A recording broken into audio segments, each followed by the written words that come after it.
Hello, my name is Carla Mariana Aguilar Cabrera, and this is Activity 8, Rick versus Palmer's, a hard case.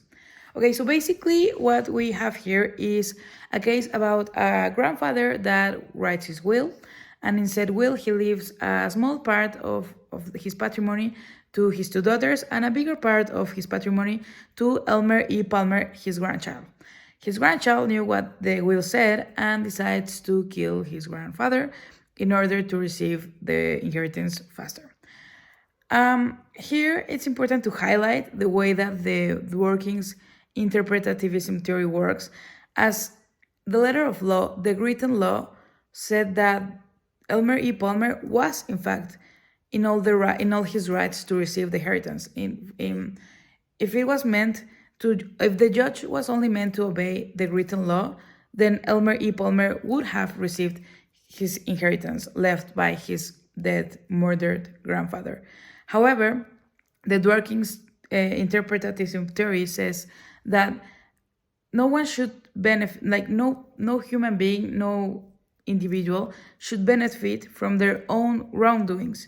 That's a basic principle of this theory. And therefore, the judge applied this theory by taking it a step further and not only listening and obeying to what the written law said, to what the written law stated about the right that Elmer E. Palmer had to receive this inheritance. And the judge was like, okay, yes, I know what the letter of law says. I know that in theory he should be able to receive this inheritance, but he did in fact killed, murdered, assassinate his grandfather in order to receive this inheritance. And that should not be able to happen. Like, people should not be able to, should not like take this as an example of like, oh, I'm getting something out of this will, I should make things a lot faster by killing my grandfather. Like, that's not the way that it should work. And as lawyers, we are taught that there is a hierarchy of norms and that there is written law and how to obey it and how to understand it and how to read it. But it goes farther than this. The exercise of applying law, even if you're a judge or a lawyer or just a student, has to go further than this. You have to understand how to play with the law, just as this judge did, and say like, okay, I know what is being said in the written law, I know what the letter of law says, but that does not necessarily mean that it is correct. And the law, written law, is meant to regulate and to prevent many different cases.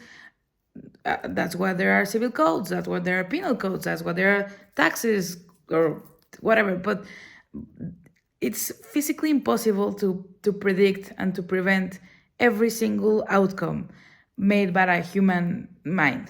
So the law is not always right. The written law is not always right. And that's when the interpretatism theory has to come into play and has to be an exercise that all judges do, because not only is it important to know what the law says or what is written in the law, but also how the philosophy of law works and how you should go a step further into analyzing what should happen depending on the circumstances of each case, because there's not going to be a clause in a will that says, oh, if my grandchild kills me, then obviously he's not getting his inheritance, because that is probably obvious to most people, but the written law says otherwise. So it's complicated.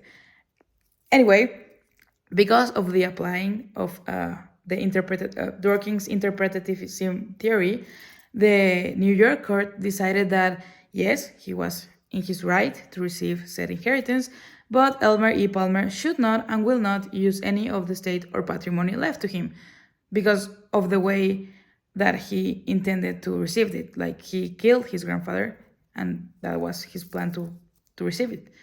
And that's basically illegal. So that's how the Riggs versus Palmer case relates to the Dworkin's interpretatism theory. Thank you.